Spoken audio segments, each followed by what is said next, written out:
سبحانك لا علم لنا إلا ما علمتنا إنك أنت العليم الحكيم رب اشرح لي صدري ويسر لي أمري واحلل عقدة من لساني يفقهوا قولي اللهم افتح علينا حكمتك وانشر علينا من خزائن رحمتك يا أرحم الراحمين آمين يا رب العالمين.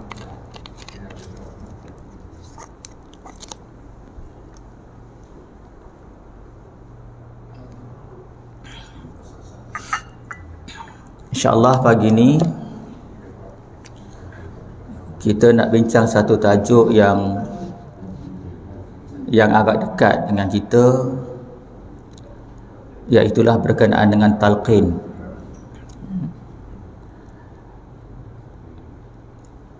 Dia talqin ni tuan-tuan, dia ada dua makna. Kalau kita lihat beberapa kitab, antaranya Al-Ibanah yang dikarang oleh Alawi Abbas Al-Maliki dan rakan-rakan dia kata talqin ada dua. Satu yang memberi makna talqin kita ajar mengucap. Bila orang yang tengah nazak tu, kita ajar dia mengucap. Kita kata ke dia La ilaha illallah, kita ajar dia, ataupun kita sebut nama Allah, La ilaha illallah, tu nama dia talqin. Talqin pada definisi kedua ialah yang diucapkan di kubur lepas kita kebumikan mayat. Lepas tu kita bacakan talqin. Kemudian biasanya kita sambung dengan tahlil, dan akhir sekali disudahi dengan doa. Itu pun definisi yang kedua, dinamakan talqin. Jadi hari ni kita nak bincang tentang talqin ni tuan-tuan. Kalau tuan-tuan rajin baca dalam Facebook ke, tengok YouTube ke, sebagai orang awam kadang-kadang kita rasa celaru sebab ada kata talqin ni tidak sunnah. Walhalnya kalau kita tengok dalam negara kita ni, mufti pun nama talqin, tok-tok guru pun ada juga baca talqin. Tiba-tiba ada di sana pendapat atau suara yang mengatakan bahawa tidak sunnah. Maka hari ni saya nak perjelaskan betul ke tidak sunnah ni talqin ni.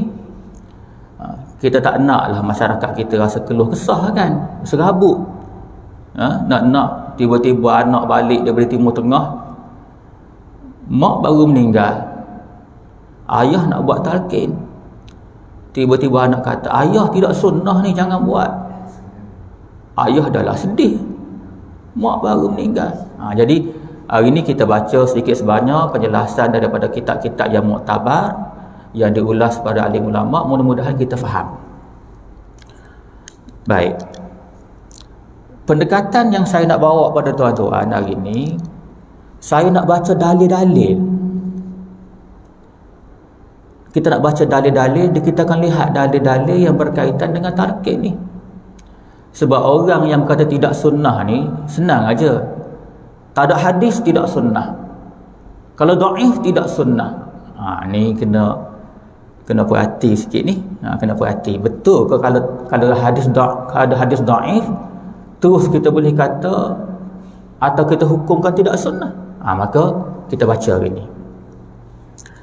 Baik.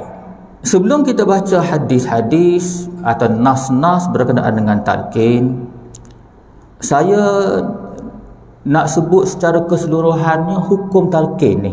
Kita pegang dulu hukum tu, kemudian kita akan lihat dalil-dalil. Sebenarnya tuan-tuan memang berlaku khilaf tentang hukum talqin ni. Berlaku khilaf dalam hukum talqin. Antaranya saya rujuk dalam kitab Ibanah Al-Ahkam yang dikarang oleh Alawi Abbas Al-Maliki, Hasan Sulaiman An-Nuri dan Abu Abdullah Al-Alusi. Dalam kitab ni merupakan kitab syarah kepada himpunan hadis-hadis fiqh, iaitulah kitab Bulughul Maram. Baik, dia sebut dalam kitab ini memang berlaku khilaf. Khilafnya macam mana? Imam Asy-Syafi'i dan Imam Abu Hanifah mengakui talqin itu sunnah. Satu. Sementara Imam Malik dan Imam Ahmad Ibn Hanbal tak terima sebagai sunnah. Jadi bila kita nampak macam tu maknanya kita faham bahawa ada khilaf. Tapi dalam mazhab Syafi'i kita sunnah. Dalam mazhab Imam Abu Hanifah adalah sunnah. Sebelum kita pergi jauh, kita nak tengok sedikit bila berlaku khilaf ni macam mana? Macam mana orang-orang awam macam kita ni nak berurusan dengan perkara-perkara yang khilaf? Jadi satu perkara penting, bukan saja dengan orang awam, saya nak tuju juga kepada di kalangan ustaz, di kalangan para penceramah. Bila kita bertembung dengan perkara khilaf, di sana ada adab-adabnya yang digariskan oleh ahli ulama. Di sana ada adab-adabnya yang digariskan pada ahli ulama. Baik, bila kita bincang khilafiyah di kalangan 4 mazhab yang besar, mazhab Hanafi, mazhab Maliki, mazhab Syafi'i dan mazhab Hanbali, secara dasarnya kesemua keempat-empat ni diakui dan apa saja yang difatwakan adalah benar. Itu nombor satu. Jadi masalahnya kalau semua benar, macam mana ni Ustaz? Syafi'i kata sunnah, Imam Hanafi kata sunnah, Imam Malik kata tidak sunnah. Jadi bila berdepan dengan hal ini, ada kaedah dia, ada adab yang kita kena faham. Yang pertama, untuk orang awam, kita kena mengikuti mazhab tertentu yang diamalkan setempat. Nampak? Masyarakat setempat itu amal mazhab apa? Katalah mazhab Syafi'i. Maka kita kena akur terdapat satu set hukum dalam mazhab Syafi'i yang kita kena ikut. Katakanlah saya duk mengajar tentang talqin, saya pergi di kawasan yang beramal ataupun dia menggunakan mazhab Maliki sebagai panduan. Maka bila sampai di sana, walaupun saya bermazhab Syafi'i, saya kena ikut rentak dia. Sebab mazhab Maliki juga betul, mazhab Syafi'i juga betul. Kenapa perkara ni perlu begitu? Sebab untuk mengelakkan fitnah, tuan-tuan. Di kalangan masyarakat awam, ada pakcik yang dah tua, umur 60, 70. Ada di kalangan nelayan, ada di kalangan petani. Kalau marilah seorang ustaz umpamanya, dia ni bermazhab Hanafi, dia nak paksa juga orang faham Hanafi, tak rasa kesian ke pakcik-pakcik itu? Dia kena tukar habis pemahaman dia. Dulu kita belajar rukun solat dalam mazhab Syafi'i 13.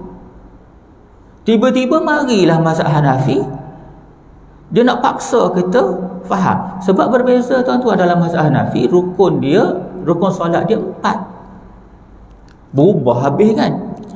Okey. Dan semuanya betul. Jadi ini adab yang penting. Bila satu orang tu pergi di satu kawasan yang bermazhab Syafi'i, oleh kerana keempat-empat mazhab dia semua betul, dia kena akur, dia kena ikut dah.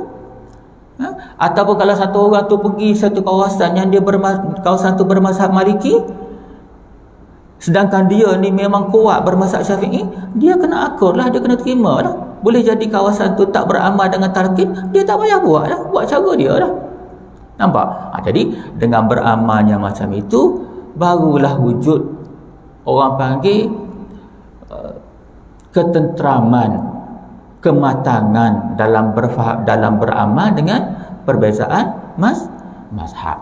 Habis itu.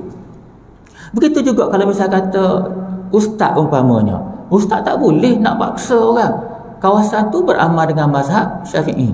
Dia dok jolok juga suruh beramal dengan mazhab Maliki. Tak boleh. Tak boleh. Di sudut hukumnya betul lah mazhab Maliki kata macam tu, tapi dari segi adabnya tak betul. Dia membawa kepada fitnah. Satu. Baik, sekarang kita masuk kepada nas-nas yang berkaitan dengan talqin. Jadi bila mazhab Syafi'i dan mazhab Hanafi kata sunnah, apakah dia orang panggil keluar daripada fikiran dia semata-mata? Tidak. Dia mesti ada sandaran. Sebab Imam Syafi'i baik, Imam Abu Hanifah baik, mereka ni diakui kemampuan dia untuk mengeluarkan hukum hakam. Mereka ni diistilahkan sebagai mujtahid. Tuan-tuan kena faham, tuan-tuan. Dalam masalah hukum hakam ni bukan sebarang ustaz boleh buat keluar hukum. Tak boleh. Macam saya duk cerita ni, kita cerita hukum yang telah dikeluarkan. Lain. Kalau ada benda-benda baru, ustaz-ustaz tak boleh. Dia ada kriteria dia yang dibenarkan untuk seseorang itu mengeluarkan hukum hakam. Tu sebab di negara Malaysia, oleh kerana tidak ada yang berkemampuan secara solo, kita ada majlis fatwa. Majlis fatwa tu yang melengkapkan fungsi mujtahid. Sebab dalam tu dia ada ramai. Sebab untuk mengeluarkan fatwa ni dia kena melengkapi ilmu-ilmu yang diperlukan. Maka dalam majlis fatwa tu dikumpulkanlah orang ni mahir tafsir, orang ni mahir hadis, orang ni mahir dalam muanakahat ni, kumpul semua sekali, barulah majlis fatwa keluarkan fatwa. Jadi kita kena faham tu. Jadi orang perseorangan, walaupun dia tu bernama profesor universiti, katakanlah dia ada PhD 2-3 sekalipun, kalaulah dia ni tidak memiliki kriteria sebagai mujtahid, dia tak boleh, tuan-tuan. Tuan-tuan nak tahu apa dia sifat-sifat kriteria mujtahid, tuan-tuan boleh buka mana-mana kitab usul fiqh, di peringkat stam pun ada. CJ tinggi agama pun ada dia tulis di situ. Kalau bincangkan sifat-sifat mujtahid, dia ada gariskan. Ada dekat 10-11 sifat dekat situ. 10-11 sifat. Baik. Sekarang kita akan lihat dalil-dalil berkenaan dengan talqin. Dalil yang pertama,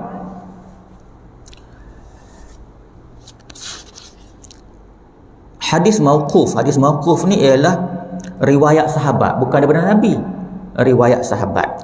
Dari Dhammah bin Habib radhiyallahu anhu, mereka, yakni para sahabat, menyukai apabila mayat telah dikebumikan dan orang ramai mula meninggalkannya. Di dekat kuburnya, para sahabat membaca. Apa yang dia baca?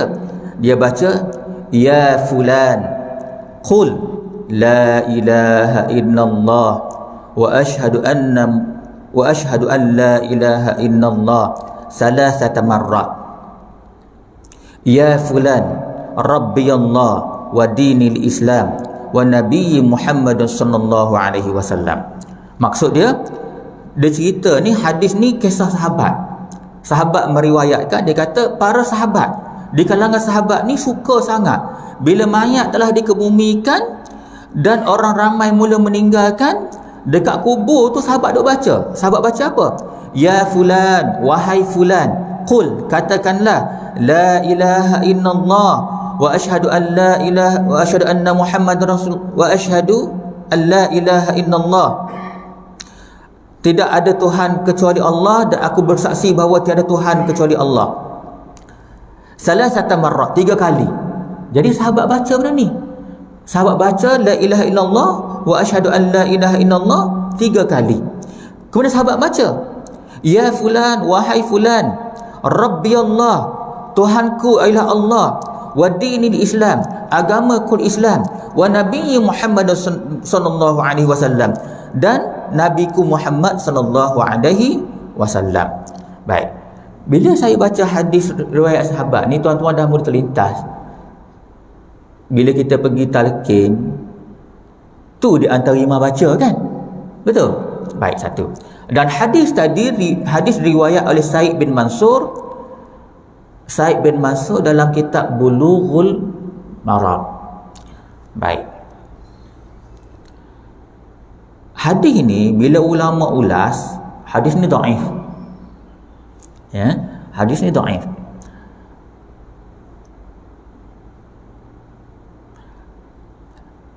Kata Alawi Albas Al-Maliki, walaupun hadis ni dhaif, hadis ni boleh diamalkan untuk tujuan fadail a'mal. Hadis ni dhaif, boleh beramal. Baik. Nombor satu tuan-tuan, sebelum kita baca ulasan tentang hadis ni, sebab ada orang soal, hadis ni dhaif, tak boleh nak beramal. Baik. Nombor satu, benda yang kena terlintas dalam benak kita tuan-tuan, hadis ni, riwayat sahabat ni ditulis dalam kitab Bulughul Maram. Satu. Kitab Bulughul Maram ni adalah kitab asas kumpulan-kumpulan hadis yang merupakan asas kepada hukum fiqh dalam mazhab Syafi'i. Saya ulang balik. Kitab Bulughul Maram ni merupakan himpunan hadis-hadis berkenaan dengan hukum fiqh dalam mazhab Syafi'i. Maknanya dalam ni dia dibincang tentang bab ibadah, muamalah, munakahat, jinayat, kenegaraan, semua sekali ada dalam ni. Tapi dia asas. Baik. Kitab Bulughul Maram ni siapa yang susun? Penyusunnya ialah Imam Ibnu Hajar Al-Asqalani. Siapa Imam Ibnu Hajar Al-Asqalani? Saya mohon maaf. Dalam keadaan biasa saya tak berminat nak sebut detail-detail ni. Sebab saya rasa untuk orang awam tahu hukum sudahlah. Tapi memandangkan kadang-kadang di sana tu macam-macam diulas pasal talqin ni, maka kalau dia dengar kuliah ini, dia dengar video ni, sekurang-kurangnya dia faham, terbuka pemikiran dia. Saya ulang balik. Siapa Imam Ibnu Hajar Al-Asqalani ni? Imam Ibnu Hajar Al-Asqalani, pangkat dia ialah Amirul Mukminin dalam bidang hadis. Amirul Mukminin dalam hadis. Tuan-tuan boleh semak dalam internet pun tuan-tuan dapat tengok, boleh faham. Ahli hadis yang berstatus Amirul Mukminin tuan-tuan, dia hafal tak kurang daripada 300,000 hadis. Itu Imam Ibnu Hajar Al-Asqalani. Bukan setakat hafal hadis, dia hafal dia punya sanad. Orang ni ambil daripada orang ni, orang ni ambil daripada orang ni, orang ni ambil daripada orang ni, sampai kepada Rasulullah sallallahu alaihi wasallam. 300,000 hadis. Satu. Kemudian Imam Ibnu Hajar Al-Asqalani jugalah yang mensyarahkan kitab Sahih Bukhari, nama dia Fathul Bari, dalam edisi Arab lebih kurang hampir 20 jilid. Jadi orang seperti Imam Ibnu Hajar, dia bubuh dalam ringkasan hadis untuk menjelaskan dasar-dasar hukum fiqh dalam Syafi'i, lalu dia masukkan satu hadis yang dikatakan dhaif. Mesti dalam pemikiran kita ni mencetuskan sesuatu tak? Ini bukan orang sembarang. Bukan orang sembarang ni. Maknanya di hujung nanti tuan-tuan kita akan dapati terdapat hadis-hadis lain yang sahih, yang hasan, yang menyokong. Maka dia bubuh. Imam Ibnu Hajar tak akan bubuh sebarang hadis dalam kitab dia. Dia tak akan bubuh. Jadi saya sebut ni nak menjawab ustaz-ustaz dekat luar tu, setengah-setengah penceramah, asal pegang asal doa saja dia campak keluar, dia terajang keluar. Tak betul cara lagu tu. Kena mengaji lagi ni ustaz-ustaz yang macam ni. Kena mengaji lagi. Satu. Sekarang saya nak baca sedikit tentang ulasan hadis tadi. Kita try berhenti pukul 7 ya, insya-Allah. Ada satu kitab ni tentang huraian hadis tadi. Kitab ni merupakan syarah kepada kitab Bulughul Maram. Nama dia Subulas Salam. Pengarang kitab dia nama dia Imam San'ani. Imam San'ani. Baik. Tuan-tuan boleh semak. Masuk internet tuan-tuan boleh semak. Imam San'ani ni bukan calon-calon ustaz. Bukan calon-calon tok guru, dia tu mujtahid. Mamadailah saya sebut mujtahid, maknanya orang yang boleh buat keluar hukum. Apa dia kata tentang hadis ni? Dia kata, Imam Sun'ani kata, walaupun ulama kata daif, dia kata sanad hadis ini salih. Salih ni kalau kita lihat dalam ilmu al-jahr wa ta'dil, al-jahr wa ta'dil ini ialah satu ilmu berkenaan dengan nak mengetahui hadis itu sahih ataupun dhaif. Memadailah saya sebut macam tu sebab ilmu hadis ni banyak tuan-tuan. Saya tak nak mencelarukan tuan-tuan. Baik. Bila Imam Sun'ani kata hadis ini salih, bermaksudnya bila kita rujuk kitab al-jahr wa ta'dil, dia memberi definisi hadis ini hasan. Maknanya walaupun ada yang kata dhaif, Imam Sun'ani kata hasan. Kenapa dia kata hasan? Kerana dia telah dikuatkan oleh Adhiyah dalam kitabnya Al-Ahkam. Habis itu. Sekarang saya nak petik satu benda. Imam Sun'ani dia tulis dalam kitab dia tu, dia kata Ibnu Qayyim Al-Jauziyah. Siapa dia Ibnu Qayyim Al-Jauziyah? Anak murid kepada Ibnu Taimiyah. Orang yang cenderung kepada Wahabi ni pegang sungguh Ibnu Taimiyah, pegang sungguh fatwa-fatwa Ibnu Qayyim Al-Jauziyah. Sekarang saya nak baca fatwa ataupun komentar dia, ulasan dia tentang hadis tadi. Kata Imam Sun'ani, Ibnu Qayyim Al-Jauziyah menyebut dalam kitabnya Ar-Ruh. Kitab Ar-Ruh ni masyhur, tuan-tuan dah boleh dapat dalam terjemahan bersepah kat pasaran. Dia kata sesungguhnya dia menjadikan hadis talqin ini sebagai dalil bahawa mayat mendengar ucapan orang yang hidup. Kata Ibnu Qayyim Al-Jauziyah, anak murid kepada Ibnu Taimiyah yang menjadi sandaran besar sahabat-sahabat kita daripada mazhab Wahabi. Maaf saya sebut Wahabi ni sebenarnya tak ada benda pelik pun. Adik, kalau tuan-tuan masuk dalam website Wikipedia Arab Saudi, dia tulis situ mazhab teologinya Wahabi. So pelik apa, marah apanya? Seperti mana kita sebut fahaman-fahaman lain kan, tak ada masalah. Cumanya ada orang sensitif marah. Nampak? Ibnu Qayyim kata apa? Sesungguhnya dia menjadikan hadis tadi hadis talqin tadi sebagai dalil bahawa mayat mendengar ucapan orang yang hidup dan menjadikan bersambungnya amal dengan hadis talqin tanpa memungkiri beramal dengan hadis ini. Namun beliau menghukumkan hadis ini dhaif. Dia kata dhaif macam juga ulama-ulama lain. Begitu juga Ibnu Hajar, tapi dia kata boleh beramal dengan hadis ini dan bahawa mayat mendengar. Baik, bila saya sebut benda ni mayat mendengar, setengah orang dia cuba nak defend talqin. Talqin ni kita buat sebenarnya untuk orang hidup. Dia sebenarnya nak orang kata nak melayan orang yang sekurang-kurangnya nak suruh sedar hati orang ni kata tidak sunnah. Ni kita nak suruh orang hidup je dapat fadilat. Salah tu. Dua-dua, orang hidup pun dapat fadilat, orang mati pun dapat fadilat. Ibnu Qayyim kata macam tu. Habis. Baik. Satu lagi tuan-tuan.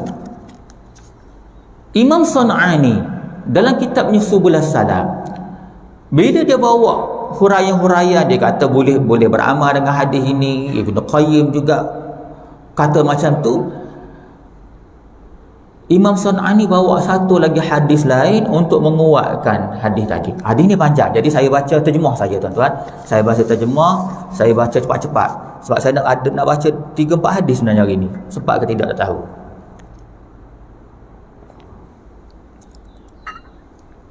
Baik. Hadis ni yang Imam Sun'ani bawa, maaf saya salah sebut tadi, bukan nak menguatkan, untuk menaksirkan hadis pertama. Imam Sun'ani bawa hadis ni, dia punya ayat dia guna untuk menaksir hadis pertama yang saya baca tadi. Maknanya menaksirkan dan menguatkan samalah sebenarnya. Tapi saya cuba gunakan ayat dia yang asal. Baik, hadis ni daripada Abu Umamah. Tuan-tuan pun tahu. Hadis riwayat At-Tabrani dalam kitabnya Al-Mu'jamul Kabir, hadis nombor 7979. Saya baca terjemah dia saja. Dari Abu Umamah, dia berkata, jika saya mati, maka perlakukanlah sebagaimana Rasulullah SAW memerintahkan kami untuk memperlakukan orang-orang yang meninggal di antara kami. Hadis ini bersambung. Rasulullah memerintahkan kepada kami. Beliau bersabda, maksudnya, jika salah satu saudara kamu meninggal, maka ratakan tanah di atas kuburnya, kemudian berdirilah ke arah kepala dekat kuburnya, lalu katakanlah, wahai fulan bin fulanah. Dia kata, dia suruh, wahai fulan bin fulanah. Hadis ni suruh bercakap dengan mayat. Kata Rasulullah, sesungguhnya dia mendengar tapi tak boleh jawab. Tentang mendengar tak boleh jawab ni banyak hadis-hadis sahih sebut kan. Dia mendengar tapi tak boleh jawab. Hadis ni bersambung, katakan lagi, wahai fulan bin fulanah, sesungguhnya duduk dengan tegak. Bagaimana duduk tegak tu wallahu a'lam, di luar pemahaman kita lah. Hadis ni bersambung lagi, katakanlah, wahai fulan bin fulanah, makna seru kali ketiga. Maka ia berkata, maknanya kita tak dengar, tapi hakikatnya dia bercakap, tunjukkanlah kepada saya, maka Allah akan beri rahmat kepadamu, tapi kalau kamu tidak mengetahui. Maknanya kali ketiga kita seru mayat itu balas. Dia kata apa? Tunjuklah kepada saya, maka Allah akan beri rahmat kepada kamu, tapi kamu tak tahu. Kemudian Nabi sambung, katakanlah, sebutlah kalimah saat kamu meninggal dunia, iaitu kalimah la ilaha illallah Muhammad Rasulullah. Sesungguhnya kamu rela Allah jadi Tuhanmu, Islam sebagai agamamu, Muhammad sebagai Nabi, dan Al-Quran sebagai imam. Itu yang seru yang keempat. Kemudian Nabi SAW, sesungguhnya Munkar dan Nakir berpegang tangan dan berkata, mari tinggalkan orang yang telah dituntun hujjah ini. Kata hadis ini, Munkar Nakir pun pergi. Jadi tentang hal ini ulama ulas panjang, termasuk Dr. Mazhar pun tak setuju. Tak apalah, itu hal dia kan. Dia tak setuju. Saya sebut betul, yang mana tak setuju, kata tak setuju. Hadis ini bersambung. Kemudian sahabat bertanya, bagaimana jika tidak diketahui ibunya? Maka Nabi SAW menjawab, nasabkan ia kepada ibunya Hawa. Wahai fulan, putera Hawa. Maknanya bila kita baca talqin, kita bin kepada ibu. Perasan tak tuan-tuan? Perasan kan? Dalam yang bahagian ujung hadis ni, Nabi ajak, kalaulah tak tahu siapa nama ibu dia, banyaklah sebab-sebab tu kan. Bolehlah dibinkan Hawa. Baik. Hadis ini dhaif. Tapi Imam Sun'ani menggunakan hadis ini sebagai tafsiran kepada hadis yang pertama. Baik. Ini masih lagi hadis dhaif ni. Sekarang saya nak sebut tentang huraian kepada hadis tadi. Saya terus ambil kepada huraian Imam An-Nawawi. Kebanyakan daripada kita ni kita pegang banyak huraian An-Nawawi. Apa kata Imam An-Nawawi? Kata Imam An-Nawawi dalam kitab dia Fatawi Imam An-Nawawi halaman 4, dia kata ini sebuah hadis dhaif tapi diterima. Dhaif diterima. Bermaksudnya tuan-tuan, tadi saya sebut kenapa Imam Ibn Hajar bubuh hadis dhaif dalam kitab Bulughul Maram. Mesti ada sebab yang munasabah. Saya kata di hujung nanti kita akan lihat banyak hadis-hadis yang sahih dan juga hasan yang menyokong. Jadi ulama ni bila dia buat satu benda tuan-tuan, dia tak ambil hadis saja, dia kumpul semua hadis, sebanyak mana hadis-hadis yang berkaitan, dhaif ke sahih ke, kumpul semua baru dia buat hukum. Baik. Kata An-Nawawi, dia hadis dhaif tapi diterima. Baik. Ulasan An-Nawawi lagi. Yang ni tadi saya petik dalam kitab Fatawi. Fatawi ni kitab fatwa yang ditulis oleh Imam An-Nawawi. Yang ni pula saya petik daripada yang ni tuan-tuan boleh saya muat sendiri. Dalam kitab Al-Azkar. Tuan-tuan pun ada dekat rumah, boleh belek ya. Dalam kitab Al-Azkar Kata Imam Nawawi, telah berkata Syekh Imam Abu Amr Ibnu Salah. Mana Ibnu Salah lah ni? Ibnu Salah ni tok guru kepada Imam An-Nawawi. Sekumpulan ulama dari Khurasan menyebut tentang talqin. Kata Nawawi, telah kami riwayatkan satu hadis daripada Abu Umamah yang tidak sahih sanadnya, namun menjadi kuat dengan berbagai syawahid, berbagai sokongan. Nampak? Imam Nawawi kata hadis ini memang dhaif, tapi hadis ni jadi kuat sebab disokong oleh banyak hadis-hadis yang lain. Kami juga berdalil dengan amalan penduduk Syam yang terdahulu. Untuk pengetahuan tuan-tuan, selain daripada 4 sumber hukum yang kita tahu, kita faham Quran, sunnah, Quran, hadis, ijma', qiyas kan. Dalam mengumpul hukum ni ada lagi sumber-sumber yang lain yang ulama berselisihkan, antaranya amalan penduduk Syam. Kata Nawawi, kami juga berdalil dengan amalan penduduk Syam yang terdahulu.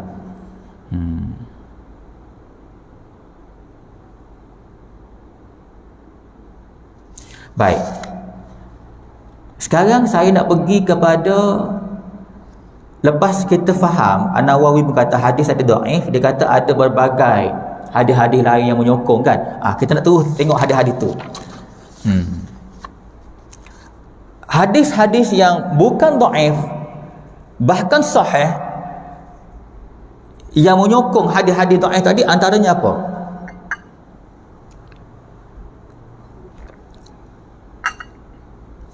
Hadis pertama tuan-tuan, hadis daripada Amr bin As. Amr bin As, sebenarnya kalau kita faham hadis ni pun dah memadai dah tuan-tuan. Tapi tak apalah, kalau sempat kita baca hadis-hadis lain sekali. Daripada Amr bin As, sahabat Nabi, dan hadis ini diriwayatkan oleh Imam Muslim. Hadis ni sahih. Okey, kita baca. Kita baca. Kata Rasulullah sallallahu alaihi wasallam, "Idza dafantumuni fa aqimu hawla qabri qadara ma tunharu jazurun wa yuqassamu lahmuha hatta asta'nisa bikum wa a'lama madza uraji'u bihi rusula rabbi." Hadis ni kata, idza dafantumuni, apabila kamu menguburkan aku. Ni Rasulullah kata ni. Hadis Rasulullah, Amr bin As meriwayatkan, Rasulullah kata, idza dafantumuni, apabila kamu menguburkan aku, wa aqimu haula qabri. Sekejap maaf. Sekejap.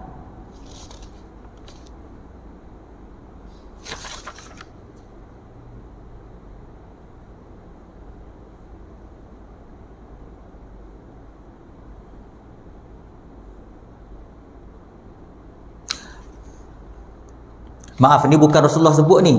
Amr bin As cerita. Saya ulang balik.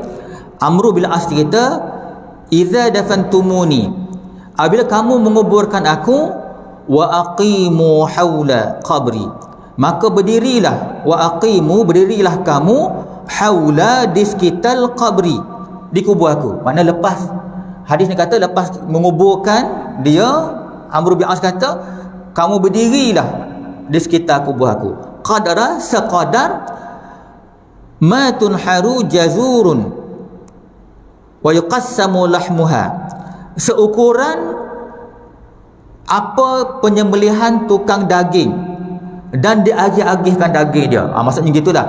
Maknanya Amr bin As kata, lepas kamu menguburkan aku, kamu berdiri menetap di sekeliling kubur aku, seukuran sekadar menyembelih penyembelihan tukang daging sembelih unta.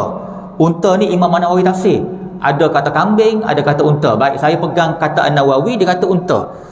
Seukuran menyembelih unta dan dibahagi-bahagi dagingnya. Baik, kita pegang yang tu dulu. Hadis ni sahih ni. Berdiri seukuran sembelih unta dan bagi-bagi. Kalau kita sembelih lembu, seekor, kita bagi-bagi, rasa-rasa berapa minit tuan-tuan? Sejam lebih tak? Sejam lebih.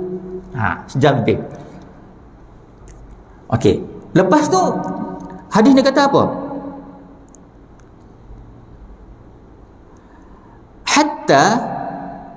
Hatta asta'nisa bikum, sehingga aku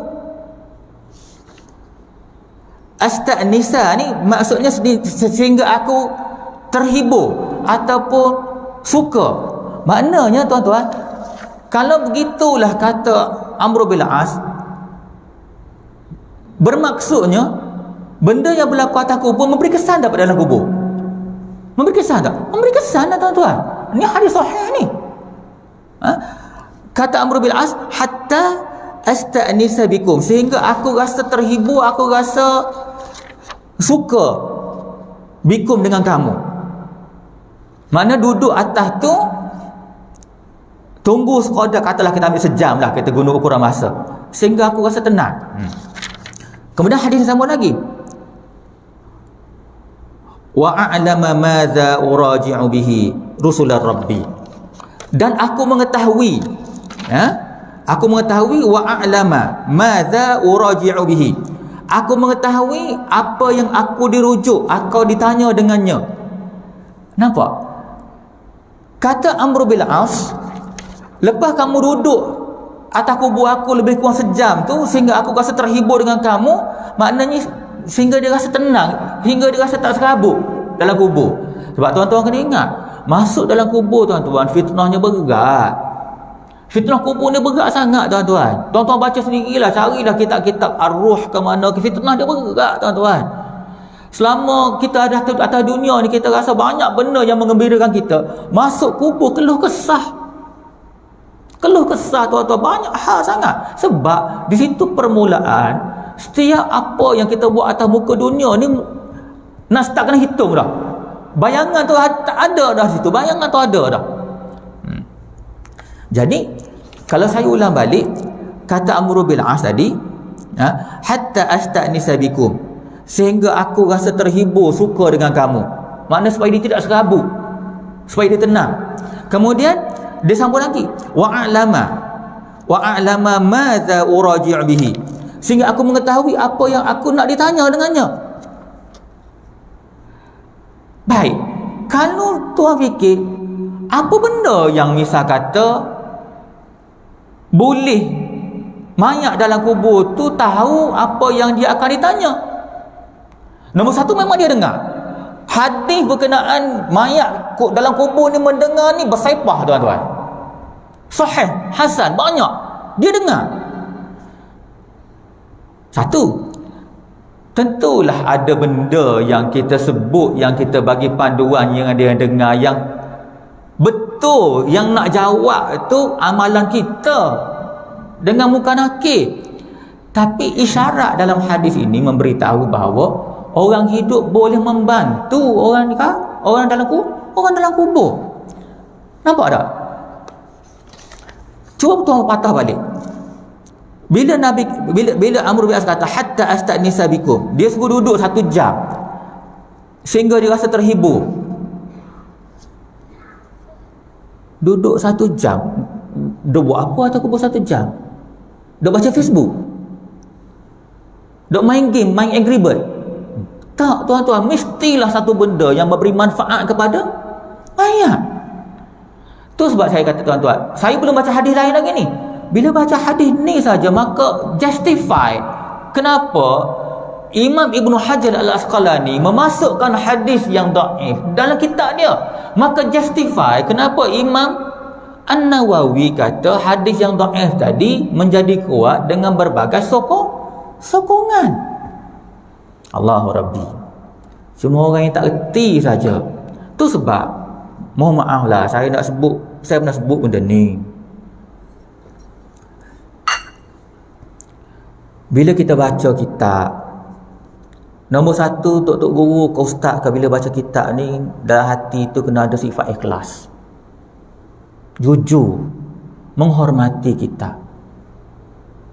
Yang saya nak sebutnya, jangan skip. Bila marilah benda-benda tak setuju dengan dia skip. Orang macam ni tuan-tuan tak layak baca kitab yang ditulis oleh An-Nawawi. Maaf saya kata dah, dia tak layak baca kitab Imam Nawawi. Dia baca sampai dia tak setuju, dia skip. Bahkan dia tak layak je untuk guru. Sebutlah. Sebab kita faham khilaf tu ada. Khilaf tu ada. Jadi dia nak pertegakkan hujah dia, bila sampai bab dia skip. Untuk pengetahuan tuan-tuan, tentang talqin ni dalam kitab Al-Azkar karangan An-Nawawi, kalau tuan-tuan balik baca di rumah, yang kita terjemah, lebih kurang 1,5 muka tak? 1,5 muka. 1,5 muka ni Imam Nawawi nak membazirkan dakwah dia ke tulis? Saya saja.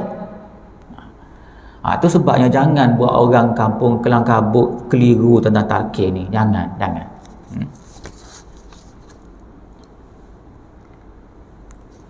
Allahu Rabbi.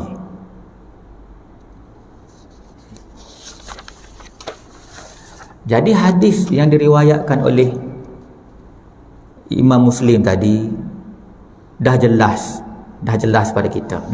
Daripada kita bahawa memang memberi kesan. Talqin ni kesan kepada orang hidup dan kesan juga kepada orang mati. Saya rasa saya baca satu lagi hadis pun saya berhenti dah. Saya rasa memadai dah. Banyak hadis. Kalau tuan-tuan nak mari rumah saya photostat, ambil kertas ni. Ambil kertas ni.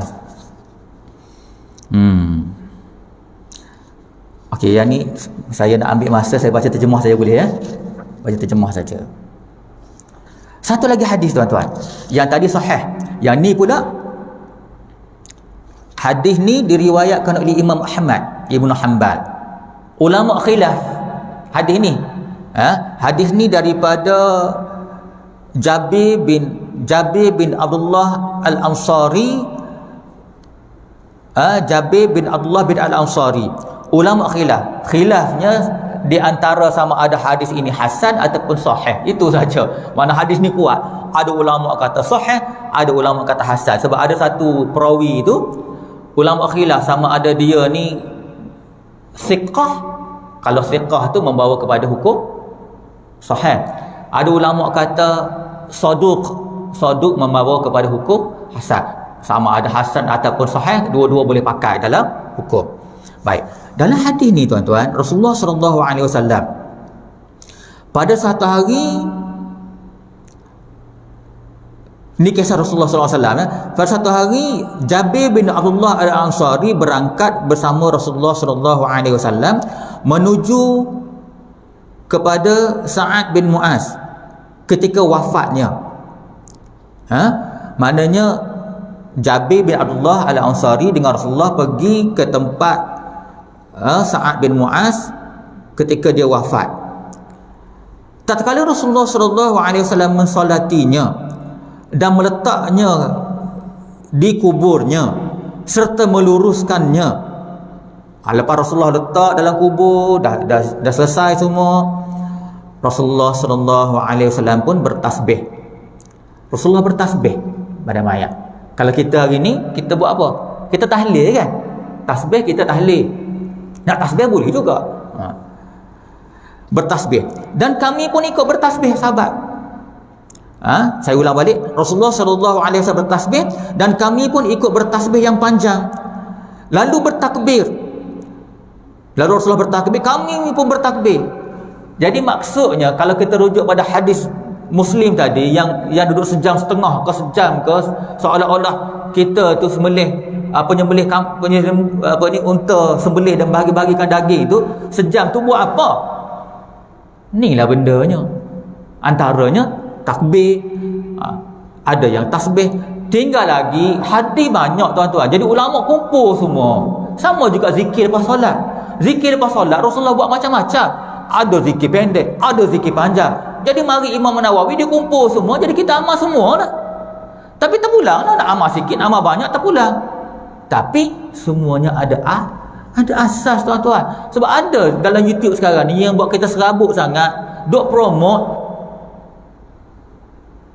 berdoa lepas solat tidak sunnah. Ni satu lagi perangai ni. Sakit pada, kecil hati bahasa. Allahu Rabbi subhanallah. Duk promote doa lepas solat tidak sunnah. Padahal banyak sangat hadis-hadis sebut pasal doa lepas solat. Kenapa jadi macam tu? Kenapa jadi macam tu? Duk kacau orang, duk beramal dah. Sepatutnya pergilah duk cegah maksiat Nunya lebih layak untuk kamu hebat sangat. Duk kacau orang tengah solat. Allahu Rabbi. Maaf tuan-tuan, lepas perasaan sikit. Maaf ya. Subhanallah. Jadi yang saya sebut hadis ni, bila Rasulullah bertasbih, kami pun bertasbih panjang. Bila Rasulullah bertakbir, kami pun bertakbir. Ada yang bertanya, wahai Rasulullah, kenapa kamu bertasbih dan bertakbir? Rasulullah bersabda, sesungguhnya kuburan lelaki soleh ini sempit. Tuan-tuan, Rasulullah kata kuburan lelaki soleh ini sempit. Siapa dia? Sa'ad bin Mu'adh, sahabat Nabi. Kalau sahabat Nabi sempit, kita tuan-tuan, kita ni banyak dosa. Saya ni banyak dosa tuan-tuan. Hari-hari kadang-kadang tu ada je, ter ni. Kalau sahabat Nabi pun Nabi kata apa? Sesungguhnya kuburan sahabat yang soleh ini, dia kata sempit sehingga kemudian Allah Azza wa Jalla meluaskannya. Allahu Rabbi. Dengan pakak duk takbir, duk tasbih, duk tahlil, Allah meluaskan tuan-tuan. Allah meluaskan. Jadi saya rasa banyaklah hadis-hadis lain ya, kalau saya nak baca ke tuan-tuan yang menceritanya mayat dalam kubur ni mendengar. Riwayat Bukhari pun ada juga, riwayat Anas bin Malik. Antaranya saya baca ringkas, jika seorang hamba jenazahnya sudah diletak dalam kubur dan teman-temannya sudah berpaling dan pergi meninggalkannya, dan dia dapat mendengar gerak langkah sandal-sandal mereka. Ini kita semua tahu kan? Jadi mayat dalam kubur tu mendengar tuan-tuan, mendengar. Tu sebabnya tuan-tuan, bila mak dengan ayah kita meninggal, fungsi anak yang soleh ni jangan berhenti mendoakan mak dengan ayah dia sekurang-kurangnya setiap lepas kali solat. Untuk apa kita doa? Sebab benda tu ada manfaat kepada mayat tuan-tuan. Lebih-lebih lagi kita pergi ke kuburan. Allah Rabbi, subhanallah. Semua ada ilah setakat ni banyak tuan-tuan, kalau saya nak baca hadis-hadis ni banyak sangat. Jadi secara ringkasnya, orang yang kata bid'ah, kali dia nak kata bid'ah lah, sebab hukum bid'ah ni berat. Hukum bid'ah ni berat. Bid'ah ni wa kullu bid'atin dalalah. Katakan bid'ah itu sesat. Wa kullu dalalah finnar. Orang yang sesat tu masuk neraka. Pak kita nak kata orang baca tarkib masuk neraka. Kena fikir dulu. Jadi tuan-tuan, semakin banyak benda-benda yang boleh menimbulkan perpecahan di kalangan kita. Untuk ustaz-ustaz di luar sana, kenalah berfungsi untuk memurnikan, bukan untuk memecahkan orang. Dan kena faham adab-adab khilaf ni memang ada. Ulama dah ajar dah, jangan hanya belajar khilaf, tak nak belajar adab khilaf. Jadi rusak habis. Jadi saya rasa tak lengkap kalau saya baca tak buka untuk soalan. Tuan-tuan ada soalan 1-2 boleh, insya-Allah. Kalau saya tak boleh jawab, saya tangguh, saya bawa ke kuliah akan datang. Boleh. Ada soalan ke?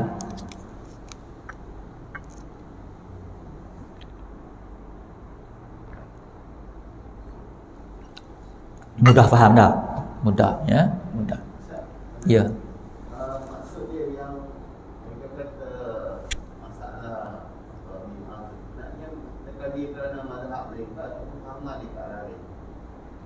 Ulang balik.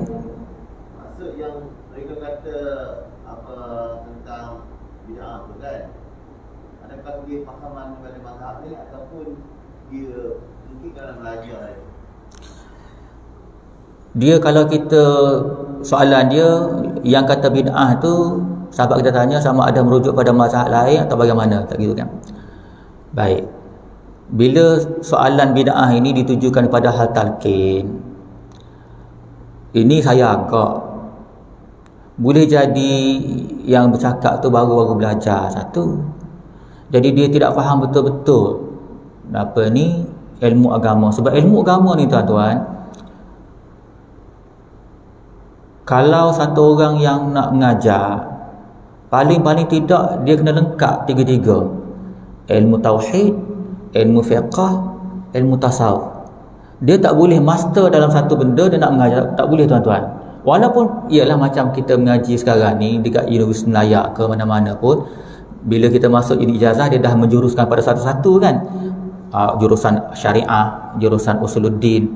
Itu tak apalah sistem yang sedia ada, tapi kita ni nak mengajar kita kena tahu semua. Bila kita tahu semua, dia lain, kita akan mula memahami. Bila kita faham, kita tak kata kat orang. Bila kita tak faham, itulah kita jadi masalah. Lebih-lebih lagi orang yang mengaji ilmu hadis. Dia mengaji ilmu hadis, tapi dia tak mengaji ilmu fiqh. Ilmu fiqh ni banyak tau kan? Banyak. Kena mengaji ilmu fiqh. Ilmu fiqh saja ada beberapa ilmu penting. Ilmu fiqh yang kita nak mengaji itulah. Lepas tu usul fiqh. Bagaimana nak mengeluarkan hukum-hukum. Kemudian qawaidul fiqhiyah. Kaedah-kaedah fiqh. Jadi bila kita faham benda-benda, oh lagu tu. Ni saya rasa di antara perkara yang kita kena, ialah seorang tak boleh nak selesai, kena cari jalan. Orang yang nak mengajar, nak jadi ahli agama, ilmu kena cukup. Macam Imam Nawawi, dia mengaji semua tuan-tuan. Dia mengaji semua. Jadi bila tak faham, jadilah bid'ah. Tu satu kemungkinan. Kemungkinan yang kedua, kita tak boleh lari daripada golongan yang di mana-mana dulu sampai sekarang tuan-tuan, golongan ekstrim tu ada. Golongan ekstrim tu ada. Jadi tinggal lagi bagaimana dia bila dia jadi golongan ekstrim ini, kadang-kadang ustaz saja nak lawan, nak bagi penjelasan tak memadai. Dia kena orang yang ada authority. Dia kena ada orang ada authority. Sampai masa dah tahu dah benda tu jadi fitnah berat, dia kena sekat lah. Kan ada akta tu, akta ni semua-semua. Contoh yang jelas. Nakkah kita benarkan nikah mut'ah di kalangan kita? Tak nak kan? Maka walaupun orang yang nak pegang pada mut'ah ni, kalau tanya hujah dia ambil hujah-hujah Syiah berjela. Maka di sana perlunya orang-orang yang berautoriti untuk terjun masuk dan orang kata mengawal kuasa kena undang-undang. Dia kena begitu. Ada masa dia kena buka pintu, ada masa kena tutup pintu, kena belajar lah. Minta maaf lah kalau jawapan tu tak memadai ya. Jadi gitulah. Lepas tu dalam hati kita ni tuan, kena ada satu benda. Benda tu ialah buat satu-satu benda ikhlas kerana Allah. Kalau ikhlas dia tak jadi belaga. Dia tak jadi. Dia takkan jadi. Yang jadi belaga ni sebab kita tak boleh lah nak kata orang tu ikhlas, orang ni tidak ikhlas. Itu benda dalam hati. Tapi dia punya tanda-tandanya jelas. Dan panduannya jelas. Kalau misal kata kita ni ikhlas kerana Allah, dia tak belaga tuan-tuan. Dia tak belaga. Macam sekarang kan ada isu yang orang duk cerita penunggang agama. Fitnah besar tuan-tuan. Tu sebab hadis Nabi pesan, jangan ada jual beli dalam masjid. Hadis riwayat Abu Daud. Jangan ada, sebab nak bagi tahunya dalam hal masjid tidak ada boleh kepentingan peribadi. Bila seorang ustaz boleh jual madu, lepas mengajar saya ni nak ada madu ni, ada 4-5 botol, lepas tu 5% tu nak masuk masjid tabung anak yatim. Kalaulah ustaz boleh jual, orang lain pun nak jual juga. Sebab masjid tu orang ramai.